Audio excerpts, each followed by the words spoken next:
આગળના શ્લોક લઈએ. અજા મિલાદિ દોષાણામ નાસ્કોનું ભવિષ્યતઃ યા પિતા અખિલ મહાત્મ કૃષ્ણ એવ ગતિ. હવે અજામિલની વાત આવી, બહુ મજેદાર વાત છે. ભાગવતમાં તો અજામિલનો બહુ લાંબો સુંદર પ્રસંગ છે. અને હું તમને કહું કે હું કથા ઇત્યાદિ નથી કરતો, મને ફાવતું નથી. મારી શૈલી છે ને એ સત્સંગની છે, વાર્તાલાપની છે, સંવાદ કરવાની છે. એટલે હું તમારી જોડે સંવાદ સ્થાપિત કરું છું, પ્રેમનો સંવાદ. તમે એમ ના માનતા કે તમે મૂંગા મૂંગા સાંભળી રહ્યા છો. તમારા નેત્રો, તમારી બોડી લેંગ્વેજ, તમારું હાસ્ય, તમારી ચમક એ મને જવાબ રિસ્પોન્સ મળી રહ્યો છે. મને તમારો રિસ્પોન્સ મળી રહ્યો છે. મને એમ નામતા બેઠા છો એટલે બેઠા જ છો. મને રિસ્પોન્સ હું સ્વીકારું છું. આટલા બધા વૈષ્ણવ રિસ્પોન્સ મળે તો મજા આવી જાય. શું વૈષ્ણવજનો અહીંયા એમ આજ્ઞા કરી છે કે અજા મિલાદિ દોષાણામ નાસ્તોનું ભવિષ્યતઃ. અજામિલ એની કથા મહાપાતક હતો.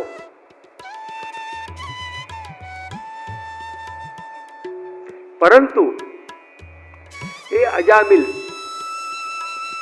એની કથામાં આપણે નહીં જઈએ, સારમાં જઈએ કે એના દીકરાનું નામ નારાયણ.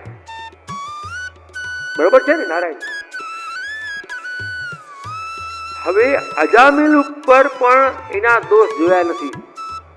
તો પ્રશ્ન થાય તો આમાં મહાત્મ્ય જ્ઞાન કોનું અને વાત કોનું?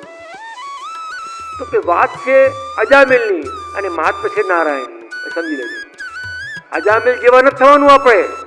આપણે ઘણા ભાઈ આપણા ડૉક્ટરે એક અમારા પ્રોફેસરે પ્રયોગ કર્યો મુંબઈમાં કે એક દારૂની એક ગ્લાસ ભરીને મૂક્યો અને અંદર કંઈ મકોડા કંઈ નાખ્યા, એ બિચારા બળીને બસનો થઈ ગયા દારૂની અંદર.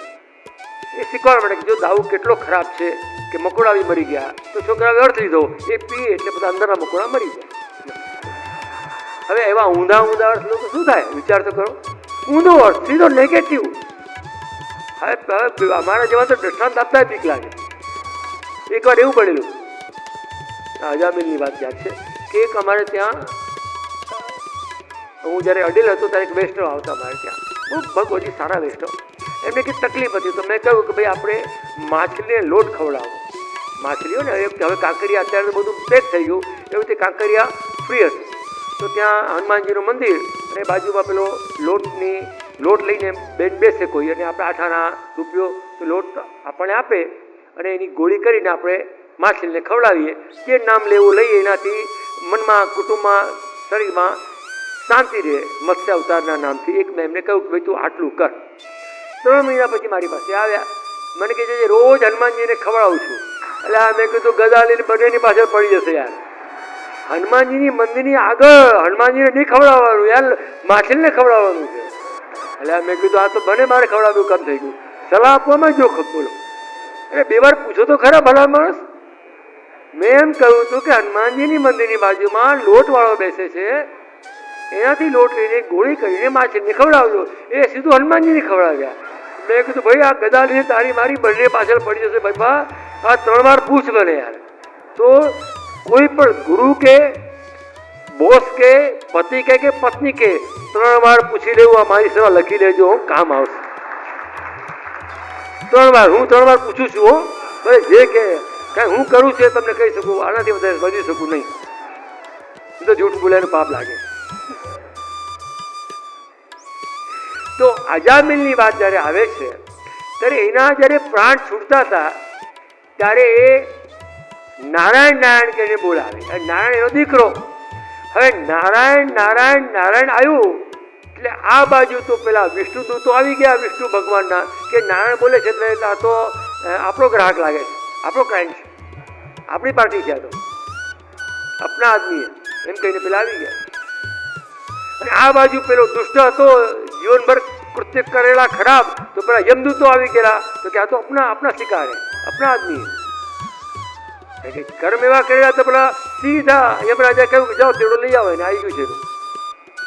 હવે આ બાજુ વિષ્ણુ દૂતો કંઈક નારાયણ નારાયણ બોલે છે ને, તો અમારે તો એને વૈકુંઠમાં લઈ જવું પડે. અને પેલા યમદૂતો કે ના ના, આ જીવનભર એને પાપ કર્યા છે, યમરાજાએ કહ્યું છે કે સીધો પાડો બાર ઊભો છે, બેસાડી દો ચલો.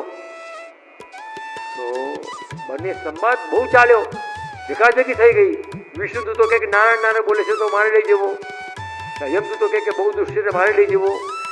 એટલી બધી કચાજગ થઈ ગઈ બંને વચ્ચે. તો નારાયણને પોતાને આવીને કહેવું પડ્યું પેલા યમદૂતોને કે ભાઈ તમે સમજો, આ નારાયણ નામ કોનું છે? તો કે આનું. તો કે ના, આ તો 15 કે 16 વર્ષો કે 12 વર્ષનો છે.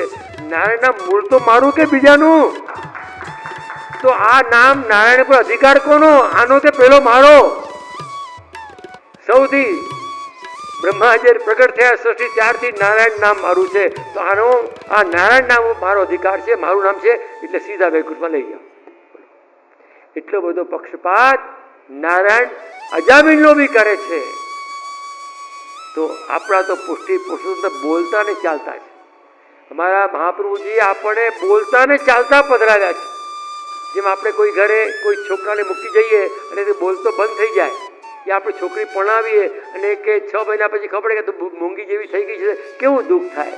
એવું મહાપ્રભુજી જ્યારે ચક્કર લગાવે સર્વોત્તમજીના પાઠ કરતા કરતા કે તારા ઠાકોરજીને જોઈ તો રહું શું કરે છે. ઠાકોરજી મૂંગા બેઠા હોય તો મહાપ્રભુજી કહે અરે મેં તો એને હસતો બોલતો ખેલતો પધરાવ્યો છે, આ બોલતા બંધ કેમ થઈ ગયા? એક વાર હું કડી હતો, તે કલ્લોલના એક વૈષ્ણવ મારી પાસે આવ્યા. આ વાતને 35 વર્ષ થયા. બહુ ભગવદી હતા ને બહુ સુંદર રીતે ભોગ ધરીને લેતા, સુરતના ઘરના સેવક હતા. તો મને એમને એક વાત મજાની પૂછી, બહુ મજેદાર વાત છે, બધાને કામ આવે વાત છે. મને કે એક પ્રશ્ન છે બાબા, મેં તો પૂછો. મને એના માટે બહુ માન કરે કે ભોગ ધરીને લેતા અને સુરતના મોટા મહારાજના બહુ કૃપા પાત્ર બી હતા. મને કે શું પડશે તમારો? તો કે મને એમ થાય છે કે ઠાકોરજી અનુભવ કેમ જતાવતા નથી, આ પ્રશ્ન મને થાય છે. કેટલો બજારનો પ્રશ્ન હતો, અત્યારે કોઈ આવું પૂછતું નથી. બોલો, પેલી બોલતી નથી, ઘરવાળી 6 મહિના થયા બોલે, હજી છોકરાઓ નથી બોલતા, બહુને માખું પડ્યું છે, નોકર ખાવાળો નથી, કામમાં જ નથી, ઘરમાં જઉં છું તો ઉકાર થાય છે, બહાર ફરી ફરી છેલ્લે આવું છું, આવું બધું બોલે લોકો. પણ એણે મને એવું પૂછ્યું કે ઠાકોરજી અનુભવ કેમ જતાવતા નથી. હવે હું તે અમારા કુંજબા બહુ નાના આવ્યો છે, એકાદ 6-8 મહિનાના હશે. તો મને થયું કે પ્રશ્ન તો ગંભીર છે ને આટલું બધું જ્ઞાન તો મને નથી, પણ આઈ એમ સ્માર્ટ ગાય, સ્માર્ટ છું. સ્માર્ટ છોકરા હોય ને, જો અમારો સેવક સ્માર્ટ છે કે નહીં? તો મને એક વિચાર આવ્યો, મેં એને પૂછ્યું એક વસ્તુ તમને કહું કે તમે દુકાન કે ધંધો કરો છો? તો કે હા. એમાં કોઈ તમારો કોઈ પાર્ટનર ભાગીદાર છે? તો કે હા ભાગીદાર છે, આપણો કડીનો જ છે. બહુ સારું, ચાલો. તો અમારા નડિયાદ દ્વારા અમારા ભગવદી છે કે બધી દાળ ચડે પણ ભાગીદાર ન ચડે. દાળ હોય ને દાળ, બધી દાળ ચડે ભાગીદાર ન ચડે. કઈ ને કેમ આખું આવી જાય, પછી કમાયા પછી જે વધારે કમાઈ ગયો હોય એ છૂટો થઈ જાય, પહેલાં લઠ તો મૂકી દે. આવું દુનિયામાં દેખાય છે, આપણે ત્યાં નહીં. તો મને કહ્યું કે તમારો ભાગીદાર હોય અને એ મને કહે આવીને કે આનો અનુભવ મને થઈ ગયો, તો તમે બી એટલા અધિકારી ખરા કે નહીં કહેવાના કે આનો અનુભવ મને થઈ ગયો? બંનેને અનુભવ થાય ને, એટલે ના થાય, તારી બે હાથે પડે. એમ તમારી વાત મેં શ્રીનાથજીને કહી દીધી કે આ ભાઈ આવ્યા છે ને એમનો એક સુંદર કોર્ટમાં કેસ દાખલ નથી કર્યો, વલ્લભકુંડ જ પૂછ્યો છે. એટલે કાંઈ કોર્ટમાં જાય, શ્રીનાથજી આટલા બધા લાખો રૂપિયાના મંદોત રાજભોગ કરાવીએ છીએ ને આટલું બધું કરાય છે ને દયાજી પધારે છે, એક છણકો પણ આમ આંખનો ઇશારો બી મટકો બી નથી મારતો, આંખે નથી મારતો, કાંખી નથી કરતો, કંઈ નથી કરતો. શ્રીનાથજી આવું થઈ જાય ને.